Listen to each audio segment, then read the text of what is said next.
Hello guys, আজকে আমার আর কস্তুরীর 5th anniversary. তো আমি আজকে একটা ওকে সারপ্রাইজ দেবো। প্রচুর তাড়াতাড়ি ঘেমে নিয়ে চান করে এসছে একদম, ওর জন্য একটা গিফট নিয়ে। তো ওকে গিফটটা দেবো এবং দেখবো ওর কীরকম রিয়াকশান হয় এটার পর। দেখি কী বলে, সেটা খোলাই আছে।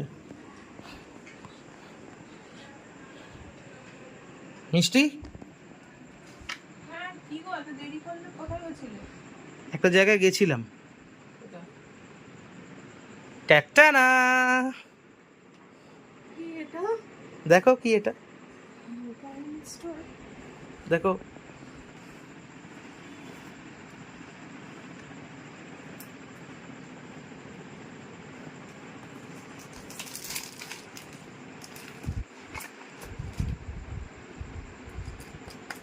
এটা তোমার জন্য।